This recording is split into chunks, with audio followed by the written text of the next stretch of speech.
Making stickers is one of my favorite things to do with my Cricut machine, and so in this video, I'm going to give you detailed instructions on how you can make your own stickers at home. I'm also going to put step-by-step instructions in the notes for this video, so make sure you save it so you can refer back to it when you're ready to start making your stickers for yourself. All right, without further ado, let's go ahead and get started. All right, the first thing you're going to do is open up Cricut Design Space on your laptop or desktop computer, and then go to New Project in the upper right-hand corner. This is going to give you your blank canvas, which is going to be your workspace. Now you're going to go to Upload, which is at the very bottom of the menu on the left. And you're going to select the file or the image that you want to turn into a sticker from your computer. So go to Upload Image, browse your computer.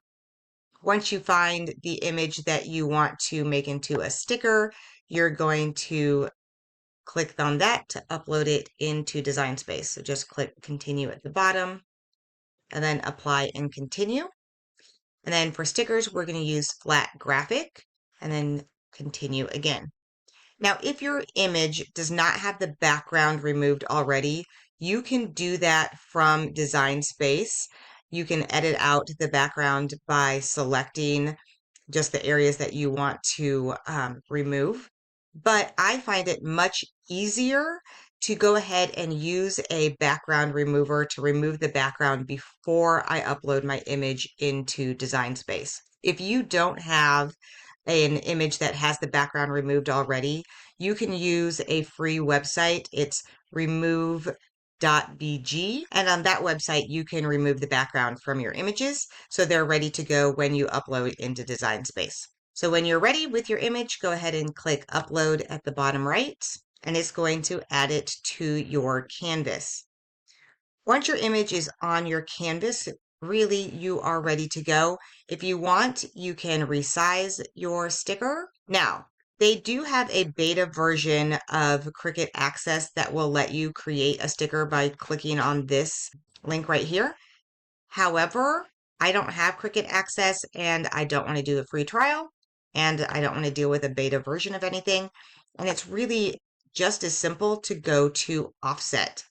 So you're going to select offset. It defaults your distance for your offset, so the width around your design to 0.25 inches. I think that's a little big for a sticker, so I usually change mine to 0.18 inches. You can hit apply, and then you're going to see that your offset is there.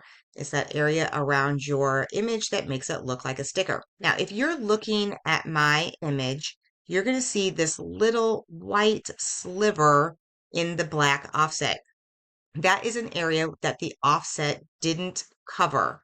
And when you go to cut the sticker, it is going to try, your Cricut machine is going to try and cut out that little sliver. So we want to make that go away. You could increase the size of your offset. So instead of 0.18, I could bump it up to 0.20. But I really like the way that the 0.18 is just a little bit smaller around the outline of the sticker itself. So what I'm going to do is I'm going to delete this offset by selecting it from the layers panel and then just clicking delete on my keyboard. And now I'm going to go over here to shapes. I'm going to grab a circle. It really could be any shape, but a circle will fit really well on this area of my sticker that I need to cover. And I'm going to put it over there. And this is going to serve sort of as a patch for that area. So now when I go to make my offset, it is going to think that this is part of my original picture, and it's not going to leave that hole there. It's going to offset that as well. So now I'm going to select both my original image and the circle. I can tell they're both selected because they're both blue over here in my layers panel. And I'm going to go back to offset, hit apply. And now when I delete the circle, you're going to see that that offset has filled in that area and there's no longer that little sliver of white that it's going to try and cut out. All right, now that my offset is ready to go, I want to change the color. It defaults to black for your offset, but for my stickers, I like to have a white offset. And so I'm going to change that color. Now, it's going to be hard to see a white offset on a white canvas, so I'm going to change the color of my canvas first, just so you can see what it's going to look like at the end. To change the color of your canvas, you're going to go down here where it says blank canvas, click on the canvas, and now up here, you'll see the color box. It's white now. I'm going to just click on the white and change it to gray. So now my canvas background is gray, and it's going to make it a little bit easier to see that white offset when I change it. So to change the offset, you can either click on it from the canvas itself, or you can select it in the layers panel. So click on it over here in the layers panel, and then you're going to go up here underneath the operations tab, and then there's the color box. So I'm going to click the color box, and now I can change the color of the image that I have selected, which is my offset, and I'm going to change it to white. And there you go. Easy, easy peasy. Now, as it stands right now, I have two separate images on my layers panel. I have my original image, my My Little Pony, and I have the offset. If I send this to the printer right now, it's going to print just like this, but when I go to cut it, Cricut is going to try and cut out my original image and then also cut out the offset. So I will actually have essentially this My Little Pony cut out of my offset. And I don't want that. I only want it to cut around the outside of my offset.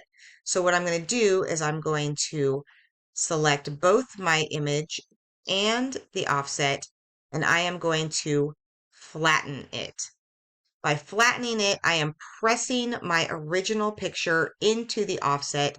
So now it is one flattened file, and it will only cut around the outsides of my offset. As you can see, my sticker is pretty large. It's 3.9 inches by 3.054 inches, and I like my stickers just a little bit smaller, so I'm going to go ahead and resize my sticker. I like my longest side to be about 2.75 inches, and so I'm going to enter that, and then it's going to resize. Now, if you want to change and enter something more specific for the width, and you don't want it to move with the aspect ratio that it is chosen, you can unlock the aspect ratio, and then now I can select 2.0. So now my sticker is 2.0 inches by 2.75. I'm going to relock the proportions, and I am ready to print. If I print this now, I am going to have one sticker on a full sheet of sticker paper, and essentially I'm going to waste most of my sticker paper.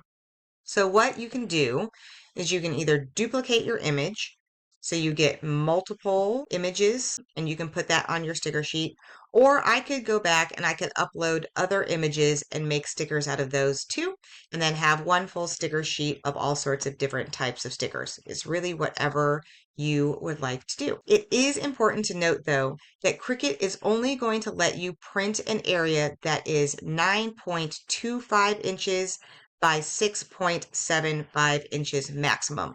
So to make sure you are getting as many stickers as you can in the space allowable, what I do is I go to shapes and I choose a square. And I'm going to change this square to the same size as my printable area. So I'm going to unlock my aspect ratio here, and I'm going to select 6.75 inches by 9.25 inches. So now I've got a square. This is my template printable area. I don't want my square to be in front of my stickers because I want to be able to see how many stickers I can get onto this sheet. So I'm going to drag my square down to the back of my images. So you can do that by selecting it and dragging it to the bottom of your layers panel, or you could go up and select it and then hit arrange, and then you can either bring it to the front or send it backwards from there as well. Now that I see my printable area, I know how many stickers I can fit onto this sheet before I send it to the printer. I already have a sticker sheet ready to go, so I'm going to go ahead and pull that up now so you can see what it looks like, and then we'll move from there on how to do your printing. So here's my already laid out sticker sheet. You can see that I have multiple different designs on my sheet of paper. So before you go to print, it's going to be important that you remember to delete the square or to hide it so it does not print and get cut with the rest of your stickers. You don't want to just print one big black square. You want to print your actual stickers. So make sure you hide that so it's not going to be a part of your finished product. Then you can see I have all of my separate stickers on here. If I go to hit Make Now, it is going to just throw all of those different images on the screen.